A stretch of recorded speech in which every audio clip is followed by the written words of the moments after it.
Casey avait parlé à un autre pimp. C'est quelque chose qui se fait pas dans le métier. Fait que lui, il a sacré une bonne claque dans la face. Je pensais que la tête était pas y revoler. Puis il a dit, va prendre ton bain. Là, quand elle est allé prendre son bain, il m'a dit, c'est de même qu'on traite une femme. Il dit, t'es magane, puis t'es envoyé prendre leur bain. Puis il dit, tant qu'ils prennent leur bain, ils vont penser à leur affaire, puis quand ils ressortent, ils t'appartiennent. Puis j'ai réalisé comment que j'avais calé dans un milieu, puis que j'étais devenu insensible.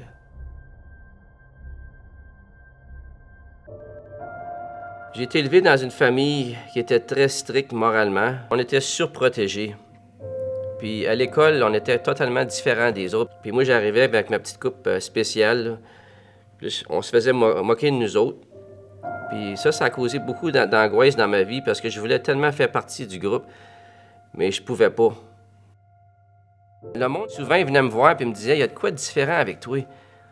T'es pas comme les autres. Puis quand le monde me disait ça, ça me frustrait tellement que je me disais, qu'est-ce qu'il faut que je fasse pour me débarrasser de mon passé? Me débarrasser de l'image du bon petit gars, c'était pas facile. Je voulais absolument être autonome puis avoir aucune autorité sur moi. Je voulais être capable de prendre toutes mes décisions de moi-même puis avoir aucun compte à rendre à personne. Je me suis ramassé à vendre de la drogue puis à faire les rues. Un soir, j'avais plus rien à manger, j'avais même plus de logement, j'étais comme un itinérant quasiment. Puis j'avais de la cocaïne que je n'étais pas capable de me débarrasser. Puis j'ai rencontré une autre fille au club qui m'a dit, elle dit, je connais un gars qui s'appelle Snow. Elle dit, si tu veux, elle dit, lui, il va acheter qu'est-ce que t'as. On s'est en allé pour aller à l'hôtel où il vivait. Quand on est rentré dans l'hôtel, Snow était là puis il fumait du crack. Puis quand j'y ai donné ma cocaïne, j'y ai vendu, il a commencé à fumer le crack. Puis il m'a dit, t'auras plus besoin de travailler, il dit, tu vas travailler pour moi à partir d'aujourd'hui. Il dit, je vais t'enseigner à devenir un Mac. Moi, je savais pas c'était quoi un Mac. Un Mac, c'est la plus haute forme de pimp. Il dit, un Mac, c'est un gars qui domine toutes les autres pimps. Puis il dit, je vais t'enseigner comment ça fonctionne. Puis il dit, tu vas pouvoir faire beaucoup d'argent dans la prostitution. Les Macs, jamais prendre un pourcentage. Il dit, les filles, il faut qu'ils soient complètement soumises à toi. Puis il dit, c'est toi qui prends tout l'argent. Puis c'est toi qui domine.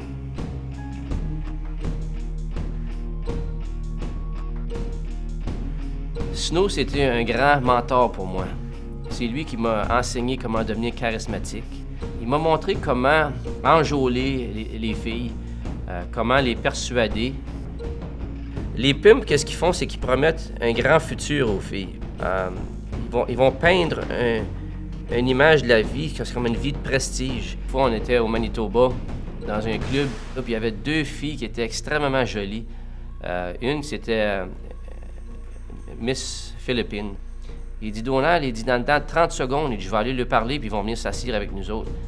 Il s'est levé, il s'est penché sur leur table, il les a parlé pour quelques secondes. Puis il est revenu s'asseoir à la table. Il dit, watch bien, il dit, dans 30 secondes, il dit, je te le dis que ces filles-là s'en viennent s'asseoir avec nous autres. Puis, en dedans de 30 secondes, les deux filles se sont levées, puis se sont assises avec nous autres. Lui, la première chose qu'il fait, c'est qu'il snappe son doigt, il fait venir le waiter, puis il commande le meilleur champagne pour essayer de laisser une impression. Puis il crée une ambiance que les filles se sentent importantes, puis qui sont entourées de prestige. Ce soir-là, les filles, il les a regardées, il dit, c'est pas une place pour vous autres, ça, ici. Il dit, allons-en, pour essayer de lui montrer qu'il voulait quelque chose de mieux pour eux autres. Il dit, qu'est-ce que vous voulez faire à soir? Il dit, pourquoi on va pas nager? Toutes les piscines sont fermées. Il dit, on va louer le meilleur hôtel, puis on va aller faire de la natation. Fait que c'est ça qu'on a fait. On a loué une chambre d'hôtel juste pour se servir de la piscine. On rentre dans la voiture, puis les filles sont toutes pompées, puis ont du fun, puis ils pensent qu'ils sont en plein party. Puis dans le milieu de la rue, il met les freins, puis il débarque les filles. Sortez, débarquez. Lui, son intention, c'était de voir que si les filles le retrouvaient, il savait qu'ils les avaient pour la vie. Et moi, je prenais un vol pour m'en aller à Calgary, puis je l'avais mentionné à une des filles. Puis le lendemain, je m'en vais à l'aéroport, puis les deux filles étaient là, puis ils m'attendaient. C'est là que j'ai réalisé que malgré la façon qu'ils avaient traité, ces filles-là, ils avaient pogné un appétit pour être avec moi.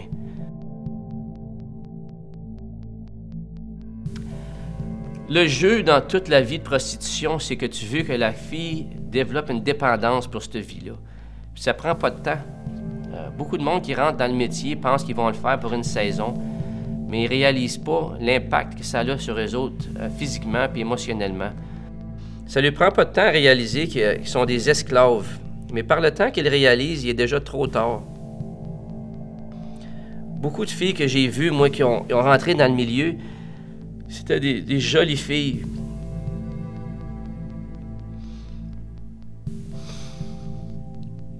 Puis en dedans de 2-3 ans, ils étaient ruinés.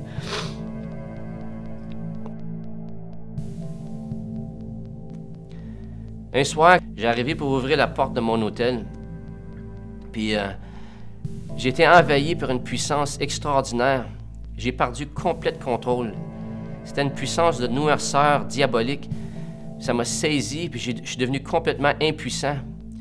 Je me suis écrasé par terre, puis je me tenais les bras comme ça. Puis je me retenais, je voulais pas crier. Puis les bras, les mains s'en venaient vers mon visage, puis je voulais arracher mes yeux. J'ai eu tellement peur. Puis je me suis souvenu de l'enseignement que j'avais eu quand j'étais jeune. Puis j'ai dit, Seigneur, si tu me sors de ça, je te promets qu'un jour, je vais te donner ma vie.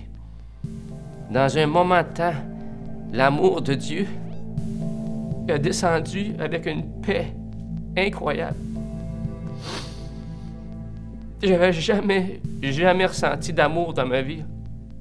C'était tellement grand, je pouvais quasiment la toucher. La paix, c'était insondable. Mais un amour, mais tellement chaleureuse. J'étais inondé. C'était pareil comme si tu m'avais sorti d'un congélateur où je tremblais à mort, puis tu m'avais rentré dans une petite chambre chaude avec amour, paix et joie. Puis c'est là que j'ai réalisé que Dieu est réel. Mais j'étais tellement contre ça que j'ai pas cédé mon cœur à Dieu cette journée-là. Pas longtemps après, je faisais la prostitution avec des filles. Puis j'ai demandé au chauffeur de taxi, j'ai dit « Débarque-moi à l'hôtel ». Mais avant, j'ai dit « Débarque ma fille au centre-ville ». J'ai débarqué la fille, puis... Moi, j'étais un gars qui parlait pas beaucoup. J'étais un homme, j'avais la face dure, puis j'étais de peu de paroles. Puis il m'avait regardé dans le rétroviseur, puis il m'avait dit, « Garçon, il dit, la vie que tu vis, c'est la vie de destruction. » Là, je me suis penché à la tête, j'ai dit, « Ah, qu'est-ce que j'ai fait pour mériter ça? » J'ai attendu à peu près 15-20 secondes. J'ai dit, « Je le sais. » Il dit, « J'ai une petite église pas loin d'ici. » Il dit, « Viens donc donner ton cœur à Jésus. » Il dit, « Il va te transformer toi aussi. » Là, j'étais mal pris. J'ai dit, « Même si je vais à ton petite église, là, je peux pas changer là. » Il me regarde dans le rétroviseur et dit, « Pourquoi? » J'ai dit, « Moi, j'ai une mère qui prie pour moi, puis si j'ai à changer, c'est là qu'il faut que j'y aille. » Là, je pensais que je l'avais bouché comme il faut. Mais cet homme-là connaissait vraiment l'amour de Jésus. J'ai jamais rencontré un homme de même de ma vie. Il dit, « Mon gars, il dit, t'as raison, je vais faire un deal avec toi. Il dit, je vais t'emmener à l'aéroport tout de suite. Je vais payer ton frais d'avion. Puis il dit, va-t'en chez toi. Puis il dit, règle ta vie. » Wow! Ça m'a tellement bouleversé de voir un homme qui me connaissait pas, il m'avait jamais vu. Puis il était prêt à débourser, puis je savais que le gars était pas riche, là. À partir de ces moments-là, j'ai vraiment senti que Dieu s'intéressait à ma vie.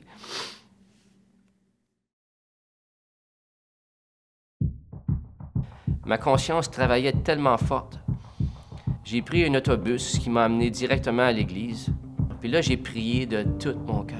J'ai dit, « Seigneur, si je ne sors pas d'ici une nouvelle personne ce soir, je vais sortir d'ici une personne morte. » J'ai juste dit, « Seigneur, fais de ma vie tout ce que tu veux. » J'ai pleuré, puis j'ai pleuré, puis j'ai pleuré. Je me suis relevé de là. Puis l'amour de Dieu m'a envahi. Puis la paix, mais la joie qui m'a saisi, c'était incroyable. J'étais tellement heureux. C'était pareil comme si j'avais perdu 150 livres sur mes épaules.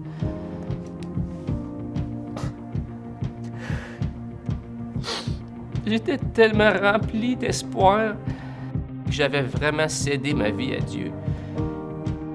Le lendemain, je me suis réveillé complètement transformé.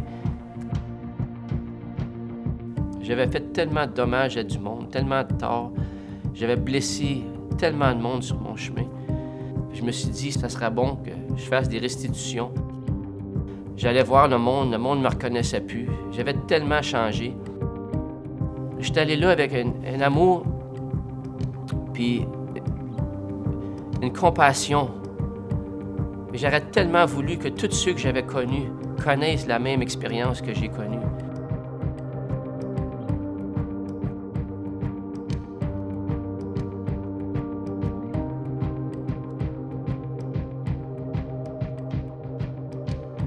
Jamais j'aurais cru qu'en me levant le matin, ou m'ouvrant les yeux, que je dirais « Jésus, je t'aime ».